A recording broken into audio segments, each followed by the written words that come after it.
Welcome everybody to Transit on a Budget, On Demand, Saved Us Millions. This is a 2020 CUTA conference presentation. We're very excited to be here.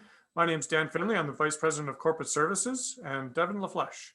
Thanks, Dan. I'm Devin LaFleche, Special Project Planner for the town of Cochrane, Alberta. Thanks, Devin. We're excited to be here to talk about Cochrane On Demand Local Transit, otherwise known as COLT. Pacific Western and the town of Cochrane have been partnered on this for a little over a year, and it's been in the works for roughly 2 years. Very, very excited to talk about this today and share our experience on saving millions. Devin, you're a resident of Cochrane, along with 200 of our PWT employees. Can you tell us a little bit about Cochrane and what the town is thinking with transit? Innovative, bold, and dynamic. Cochrane is a community that creates its destiny by building on our proud Western heritage. We're located 20 minutes northwest of the city of Calgary and have a population of roughly 30,000. We're often at the top of the list for Canada's fastest growing municipalities, as we've more than doubled in size in the last decade. We also have a vibrant tech industry with 4i, MC Things, and the national headquarters for Garmin. As you'll notice from our COLT initiative, we've really tried to capture this innovative nature of our community. I'll now pass it back to Dan for what we've dealt with. So there was a major challenge faced the town of Cochrane, and it was the fixed route challenge that many communities are facing. Is, do you set up a fixed route system with a very odd service coverage or service span, and then obviously at a fairly significant cost. So with routes that were going to be 40 to 60 minutes in length, roughly 5 routes, and a service span that was going to go anywhere from 6 hours on just the peak hour coverage all the way to 14 hours, the operating budget was going to be quite significant for the little town of Cochrane. So the fixed routes obviously were much more expensive, not only on the operating side, but also on the capital side. And that made it very difficult for Cochrane to be able to push through a fixed route system. Therefore, they wanted to experiment and take a look at something else. So Devin, why don't you tell us a little bit about the Made in Cochrane solution?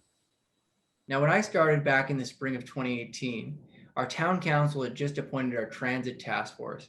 This consisted of members of council, public members at large, youth, seniors, and paratransit users, as well as social service groups. And my role was to work with this transit task force to create a Made in Cochrane transit solution.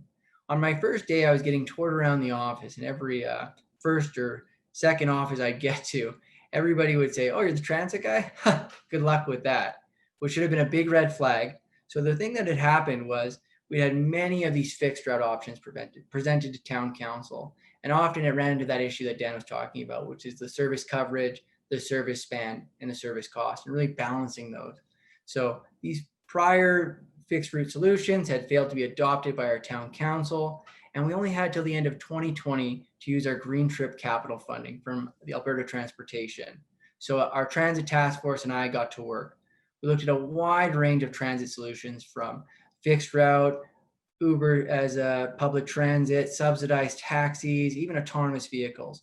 Ultimately, we landed on on-demand or demand responsive transit because it was cost-effective, user-friendly, and very adaptable.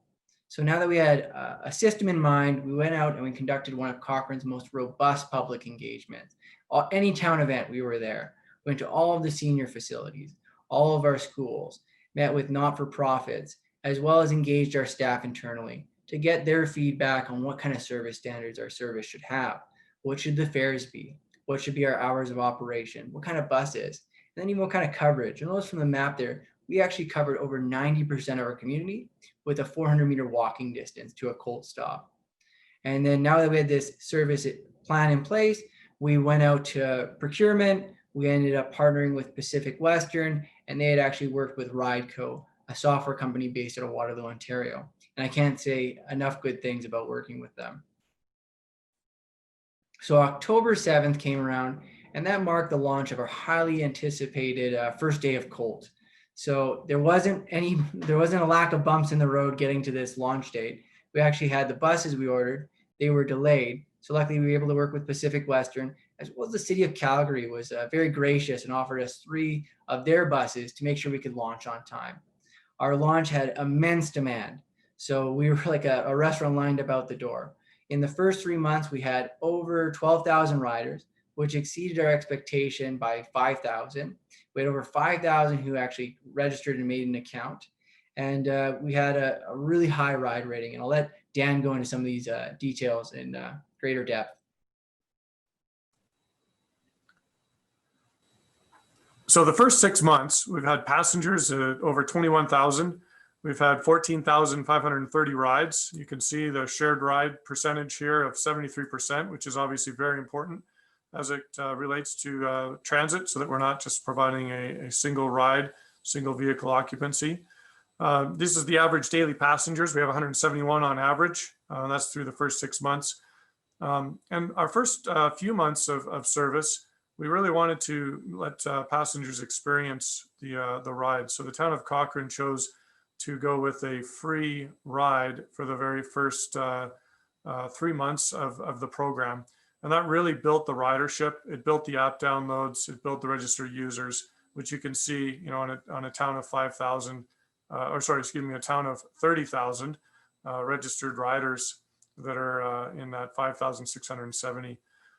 These things are all very, very strong numbers as it relates to a first-time transit system in the town of Cochrane. We're really proud to see all this. Then we're going to switch to COVID. And this is the COVID-19 response. So we wanted to talk a little bit about this. So, the second set of 6 months for the program was all during COVID, and part of the recovery, part of the program has run continuously. But one of the things that we've been able to do, because we are on demand and we have much more flexible service versus the fixed route version that would have been operating in the town, is we've been able to adapt to that demand. So with the lower number of ride requests, we've actually reduced the number of operating vehicles. So we've been able to create operational savings of 50%. In addition, the town of Cochrane wanted to make sure that essential workers had no issues getting to and from work. So they offered free service there for several months during COVID. And the additional bonus of contact tracing due to the app booking versus just easy onboard entry. So the app booking is providing that contact tracing for the town and the Alberta Health Services. It's been very successful. So now let's get into some of the savings. We've mentioned a few small things, but the capital savings, we had significant capital savings on the fleet cost, on bus stop infrastructure and software. And one of the main pieces here, we had over $4 million worth of savings just on the fleet. When you consider the difference in fleet from what a fixed route typical unit is to the units that we were able to purchase with with on demand, that is quite significant, the $4 million of capital costs that was saved. In addition to that, we have only $80,000 for bus stop infrastructure. And we have a bus sign at all the stops. They're more or less virtual stop with a pole that was already in place with just a placard on it. So the costs are much reduced when you don't need to put in obviously a full pad and a bus shelter, also a bench and so forth. Everybody knows what goes into creating a traditional bus stop. So the overall capital costs were significantly reduced due to the difference between an on-demand and a fixed route. And so the town was able to capture those savings. In addition to that, we'll move on to operational savings. And operational savings was significant as well. We're able to match demand with what is going on out there with the vehicles. So when vehicles are not being requested, they're not driving around in circles. So the reduced mileage obviously reduces the wear and tear and the maintenance cost, as well as saves on fuel. And we also have significant data collection, whereas we don't have to try to guess as to how many passengers there are. We know exactly what they are. And all the adjustments and so forth that come from all that data collection. So we're able to make real-time adjustments to meet the demand of what's going on in the community. All of these operational savings and some of the added values have come at 1/3 the cost of what the fixed route system was going to be. So when you add those two things up, the capital savings and the operational savings, it is millions of dollars that the town of Cochrane is able to save on an annual basis. So now I'm going to go and try and explain COLT through 4 of our common users. The first being Janet. Janet's a student, she has a part-time job, and she really loves the ease of using the COLT service. She's able to book a ride through her phone, she has real-time updates, and she can wait inside until she actually knows that the bus is going to come pick her up from the coffee shop that she works at. Our next rider is Bill. Bill's a senior, he's drove most of his life, and he's a little newer with technology, but he's not afraid to try it. So Bill really loves how inclusive our COLT service is. He's able to book by calling in over the phone, using a web page, or using our Ride COLT app to book. He actually started off using the phone, but we actually did lessons at all of our senior living facility, and he now uses his app to book. He also loves that he's able to pay with cash. He sometimes does that when he brings a friend with him. He also buys tickets that are physical tickets, and he hasn't quite got to the point where he actually can purchase passes through the app, but we're going to get him there. And Bill also loves that all of our COLT buses are wheelchair accessible with a ramp at the entrance. And the last thing is Bill has an older phone. He doesn't have a data plan, so he loves that he gets a text message when his bus is on its way, when it's arrived, and if it's late. So he actually doesn't need data to keep updated on his trip. Then our last riders are Kim and her daughter Anna. Anna's on her first COLT ride, and Kim's very excited because now Anna's going to be able to ride COLT all by herself, take it to her friend's house. And if Kim's running late and she has to pick Anna up, she can actually book a trip for her daughter to make sure she makes it to swim class on time. Also, Kim's one of our riders by choice that we're seeing. So she's going to actually opt to move to a 1-car household. She's going to be using COLT for her local trips. And then she's going to be looking at our new integrated regional service to get her into Calgary.